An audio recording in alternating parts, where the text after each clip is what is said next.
Ole Miss is in prime position to land an Elite 11 quarterback after all.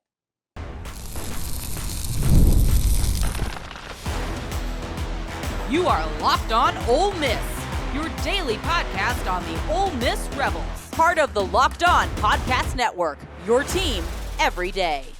Welcome to the Locked On Ole Miss podcast, the most watched Ole Miss podcast around. I'm your host, Steven Willis, a 10-year veteran member of the national media and a former Ole Miss staff member. On today's show, we will talk about Ole Miss and Lane Kiffin getting a visit from a recent Boise State quarterback commitment who decommitted from the Broncos. He was immediately offered by both Ole Miss and Oregon after the decision and to visit at Oxford over the weekend, earning that Ole Miss offer. Bryson Beaver now joins Luke Fahey and Gavin Sidwar as the leaders in the clubhouse for the second quarterback spot in this class. We'll break down what Beaver brings to the table and introduce you to the prospect with some highlights as well. Finally, we take a look at SEC Commissioner Greg Sankey saying he's in favor of keeping the committee to judge the playoff field instead of relying on computers. And honestly, I just don't understand it. Remember, we're free and available on all the podcast apps and on YouTube. Thank you for making Locked On Ole Miss your first listen every day, and a special hello to the insiders and everydayers who make the show what it is. And don't forget to check out a second listen on the network. Chris Gordy at Locked On SEC or Corey Burton at Locked On Vandy offer more perspectives on college football and the SEC. Heck, even potentially Ole Miss. Today's episode is brought to you by Game Time. Download the Game Time app, create an account, and use the code LOCKEDONCollege, all one word, for $20 off your first purchase. Terms and conditions apply. Listen, we moved into new digs. This is the new palatial Central Florida studios, and it's big in here. It's 20 by 20, and it's going to open up a lot of new avenues for us. So this is pretty awesome, and I'm pretty fired up that it's happening. But it wasn't my studio was the biggest news of the weekend, much to my chagrin. But Bryson Beaver unofficially visited the University of Mississippi Ole Miss over the weekend and got an offer at the end of that visit. I don't know if it was an unofficial visit or an official visit, but Bryson Beaver went to Oxford and came out of Oxford with an offer. Oregon has offered. Alabama has offered. This is a player that is completely breaking out. Looking at the tweet after a great visit to Ole Miss football, I'm super grateful to say they offered, all caps. They are, thanks to the coaching staff and the rest of the support team for being such great hosts. We had an amazing time in Oxford. And this is from Ole Miss on SI, Zach Nagy. Ole Miss football and the Oregon Ducks have extended offers to coveted California quarterback Lane Kiffin and company pulled the trigger on the 2026 signal caller and extend the scholarship offer to the former Boise State commit. If you want to look at the stats of him, as soon as he got the Oregon offer, by the way, On3 bumped him up to 4-star. If anybody has any questions about rankings and what goes on, that 4-star ranking should tell you everything that you need to know. And just bumping up as soon as Oregon offered.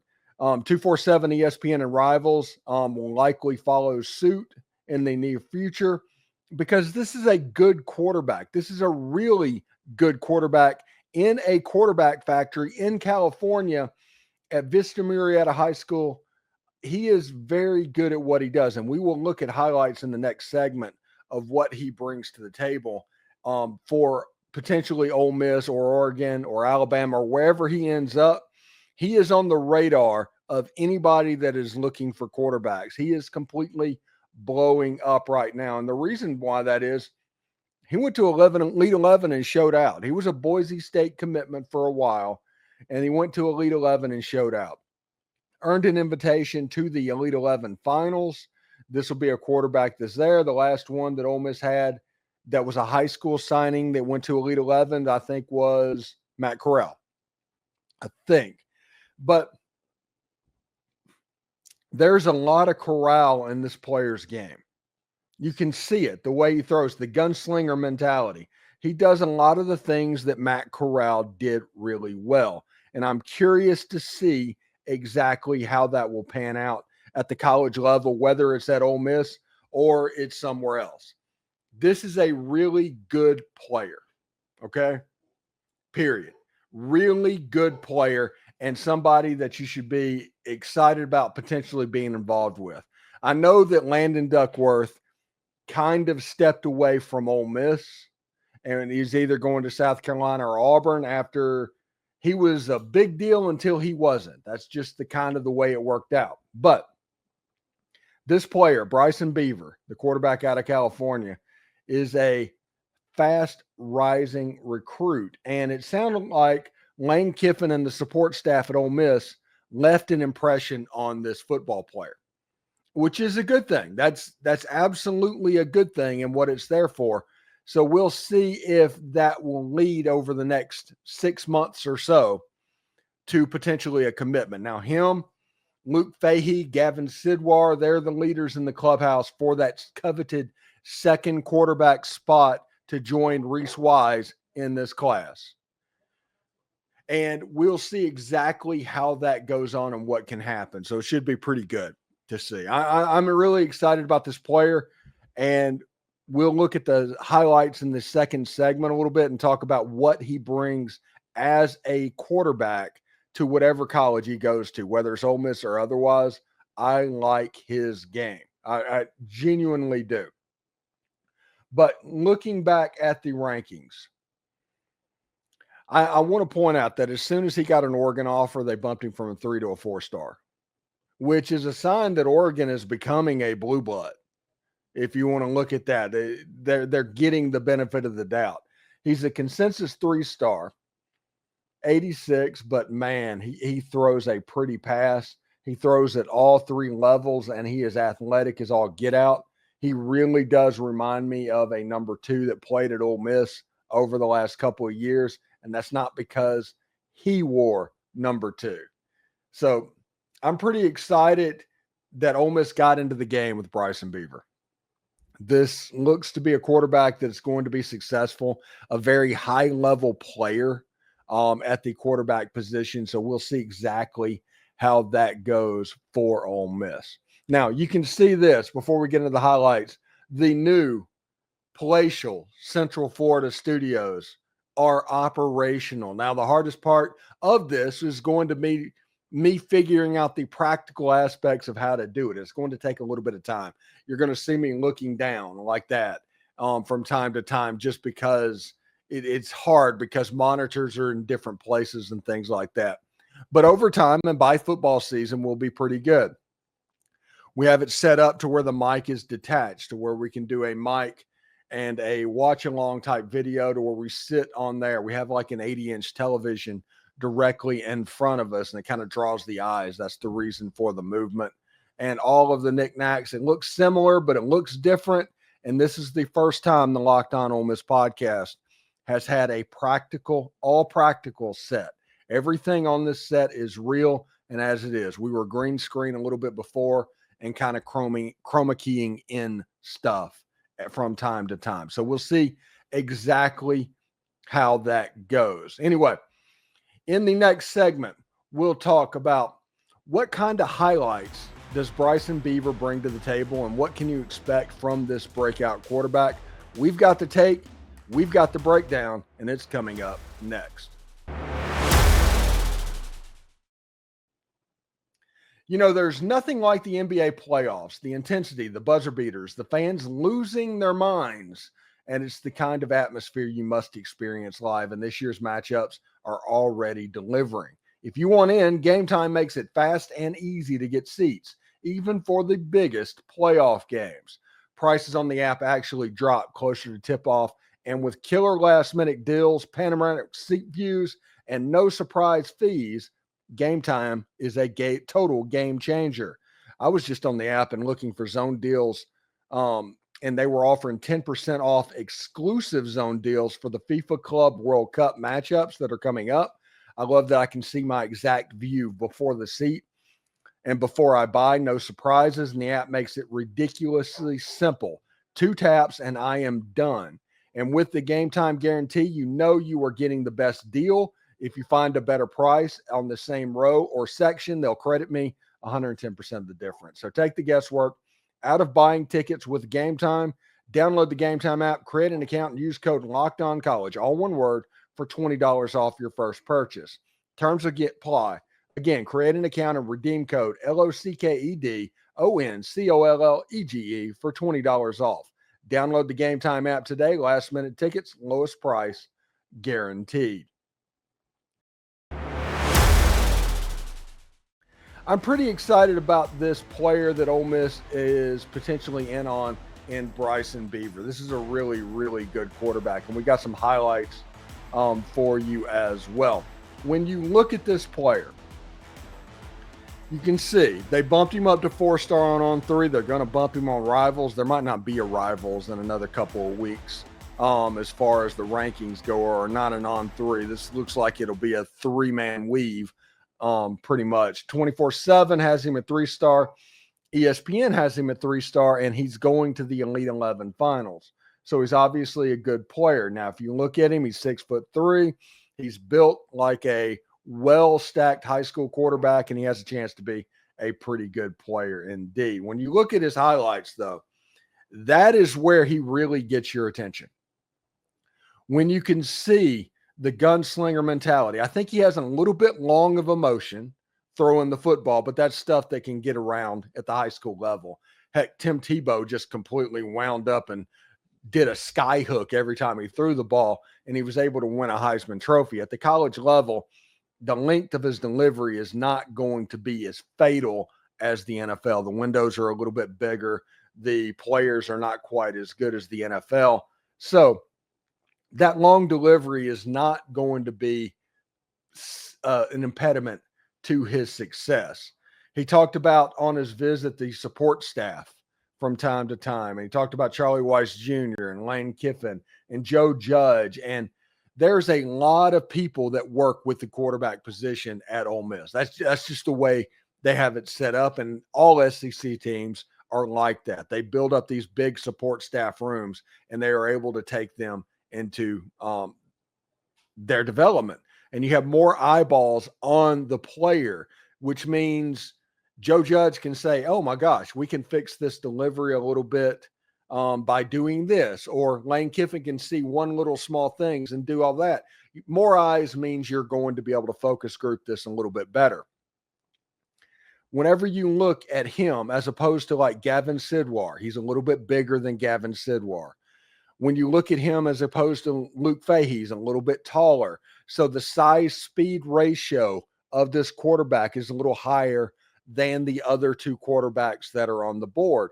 And I love the gunslinger mentality. All of the stuff that endeared Matt Corral to the Ole Miss fan base, this kid does the same thing at the high school level. Now, he might not develop it all at the college level, but at the high school level, he does the same thing. And because of that, you can pretty much count on the fact that he's going to be a pretty good player. I like the gunslinger mentality. I like the fact that he's going to step up. If he has the mindset when he gets to college of just F you, then all of a sudden this quarterback has a chance to be really good at the college level, because the most important thing for a college quarterback is honestly confidence. And if that quarterback has the confidence necessary, he's going to eventually make plays. The whole thing is keeping that confidence. The whole thing is realizing how important it is to keep that confidence so you can make the plays that you can make. If you don't think that something can happen, it's not going to ever happen. It's like everybody says, well, I'll wait and see how it goes. Well, possibly, but you will not make it to where you want to make it unless the expectations of where you want to be match with that. And Bryson Beaver is somebody that plays the game with a chip on his shoulder. He plays the game with a little bit of reckless abandon. And I don't want all of that coached out of him at the next level if he ends up at Ole Miss or otherwise, because I think that is just a fun thing that can happen on the football team, period. It's just one of those things that can make your football team better, is the confidence level of the quarterback. I mean, I'm not exactly breaking news there, but this is a player that is really good at what is going on. This is a player that can make your football team better. And I'm not just pointing at Elite 11 or what's going on in his video or anything like that. I'm talking about just the confidence level.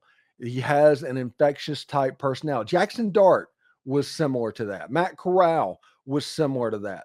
You need a quarterback that not only has confidence in what he is doing, but he has confidence to say, hey, follow me and we will do this the way it needs to be done. And Bryson Beaver brings that to the table. Gavin Sidwar, the same way up in Pennsylvania, brings that to the table. And Luke Fahey does the same thing. So mentally, all three quarterbacks are kind of on equal footing. It's going to be up to kind of doing things a little bit interesting and in recruiting as this goes for the last 6 weeks or so. So we'll see that as well. Should be a lot of fun for the Ole Miss Rebels. And our final segment is Greg Sankey starting to side with the wrong side of college football's power struggle. We will explain exactly what that means.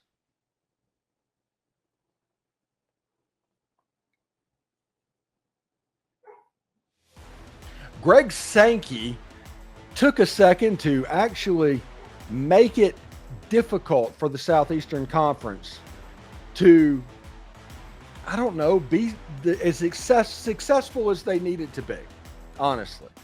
Because his idea that the committee needs to stay intact and not relying on the computers, and using an example of Alabama versus LSU as a reason not to use the computers, I don't understand it at all. I don't. It is absolutely weird, because in his example of why it shouldn't happen, two teams from your own conference that you are supposedly in charge of made it to the national championship game. When you look at computer models, the SEC dominates computer models. Ole Miss is the 9th rated team on the S&P Plus. They are number 13 on the FPI. When it comes to computer models, they dominate, and they have for basically the last 30 years. So the commissioner of the Southeastern Conference coming out and saying he wants to rely on a committee instead of the computers makes me worry about this, where this is all going to go. It genuinely does. We had another thing of Ross Bjork, the Ohio State. Every Ole Miss fan should be familiar with Ross, but he's at Ohio State, said the 4-4-2-2-1-1, that is what Ohio State wants. That is what the Big Ten wants. They are dug in on that playoff model. And the weird thing happens, this power struggle, the Big Ten and the SEC, all they have to do is agree. So is the committee for Greg Sankey, I'm trying to just ballpark this and think it out loud, okay? So bear with me over the next couple of minutes. Is this a situation to where Greg Sankey gives them committee members, because the committee members are very much always going to be pro Big Ten over the evil empire of the Southeastern Conference? Or is it something to where he's saying something just so other people won't agree with it, because he knows that he can give the other people a win over what he's saying? Is he playing 4D chess? That is something that we have to figure out. I don't know that that is the case. I don't know if we're going to be able to see something relatively close by. But what Greg Sankey is doing with the committee over the computers is definitely not pro SEC. And his job is supposed to be in charge of the SEC and do what is best for the SEC. Not the rest of college football, not for the good of the game. He's supposed to do stuff that is best for the Southeastern Conference. The Big Ten is dug in right now on the 4 automatic qualifiers. They are absolutely dug in as a conference. Tony Petitti and the rest of the Big Ten, they don't get out in public. They don't like to put themselves out there. But Ryan Day has already said that they're a proponent of the 4-4-2-2-1-1. And they, above anybody else in the Big Ten, would not need it. Ohio State's going to likely be in the playoffs no matter what system. So the fact that they're pushing that shows the unanimity of the system. They want the 4-4-2-2-1-1. They're locked in on it. They're dug in. The SEC started spreading rumors, I guess, of the 5-11 model. Maybe they're trying to set it out over the other conferences, but it doesn't matter. What you've seen from the Big Ten is the willingness to destroy everything in their way to get their way. They felt they were falling behind the Southeastern Conference. They completely destroyed the Pac-12. They destroyed it. And so much so, they like to point to Texas and Oklahoma as being the thing that destroyed the Pac-12. No, the Big Ten did that. The Big Ten did that. All the SEC did with Texas and Oklahoma is answer a phone call. And Greg Sankey and the member institution would be stupid not to take Texas and Oklahoma. It just wouldn't. But the Big Ten, after that, immediately going after USC and UCLA, and eventually Washington and Oregon, destroyed that conference. So you're playing a game of chicken against people that have no desire to keep it within the guardrails. They are going to do whatever is necessary to beat you. If you think the good of the game or something like that is going on, they will completely take advantage of that. Look at the 12-team playoff that was agreed on by Greg Sankey. The last time the SEC did something for the good of the game, you ended up with Boise State and Arizona State as a 3 and a 4 seed.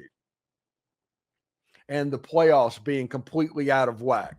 Advantage, Big Ten, and everybody else. Because they wanted it that way. And the SEC was doing it for the good of the game. We need to do it for the good of the game. They're not going to do that this time.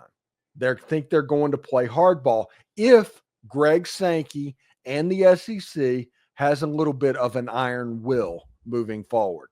Because I can guarantee you the people on the other side of the fence have an iron will. They want their way. And Fox desperately wants to get into the college football playoff to where they're the other network. Right now it's ESPN and TNT. Fox desperately wants that to be ESPN and Fox. And a way to do that is through doing something like this, to where you set up the formats, you know what's going to go on, you know you're going to be able to make money and monetize it, and you're going to be able to be ESPN and Fox making money in the regular season level, because the regular season with the automatic qualifiers is going to mean so much more, especially with what they can do. I think the Big Ten might be right on the format. I am a big proponent of the 4-4-2-2-1-1 because the playoffs do not need to become the end-all, be-all of college sports. That would be suicide. The regular season needs to be improved, and you would do that with an SEC Big Ten challenge. The Big 12 could do that with the SEC, having a Big 12 ACC challenge. And you could have the play-in games to where 6 teams are on the cusp of the playoff going into championship Saturday. And I think that would work out. Only the top two are guaranteed spots when you get to championship Saturday. If you get in the top 6, you have a chance to make the playoff on championship Saturday. And I think that would be a better experience for the fans. I think that would be a better experience for college football. If you want to do what's best for the game, that would be it. It would become more of a regional type game again. The Southeastern Conference is the only one that's regional. But as far as rooting interest, it will become more regional. You have better matchups, and you'd have some cool stuff involved before you get to the playoff. It won't be an end-all, be-all to get into the playoff. And the players that are the teams that will be at large at best, they won't be the story. Now, you won't have the made-for-TV stuff like the college football playoff show or something like that, but it would probably be better for the playoffs. Because let's be real. If that system happens, if the 4-4-2-2-1-1 system happens, the teams that were going to make the playoffs are going to make the playoffs. They're going to be there. Let's not do the thing to where it's going, oh my goodness, there's going to be a 5-win team get in the college football play. That's not going to happen. Stop. Forget it. That's absolutely nuts. The trick for Greg Sankey is to do what's best for the SEC. And going with a committee is not best for the SEC. going with a committee is absolutely not best for the SEC. It's best for everybody else. It's probably best for the game because that group of people will want to grow the game, even though college football is the second highest watched sport in all of sports in the United States of America. But it is what it is. Anyway, Greg Sankey needs to avoid going over to the dark side of the force when it comes to negotiating this and not trying to be Santa Claus for the ACC and trying to do everything that is necessary to lift up Mississippi State. If he's doing that, we will be all right. Absolutely. So thanks again for making the Locked On Ole Miss podcast your go-to source for Ole Miss sports. We pride ourselves on offering the most comprehensive perspectives. We are the front door to Ole Miss. Your support means the world to us. For our second listen, check out the Portal Show. Brian Smith has the latest rumors, portal entries, and signings. Be a fan and be the fan on all of the rapid changes to the college football landscape. Find the Portal on YouTube or wherever you listen to podcasts. Hotty toddy, everyone. And remember, analytics is just the old English word that means bad football. We'll see you tomorrow.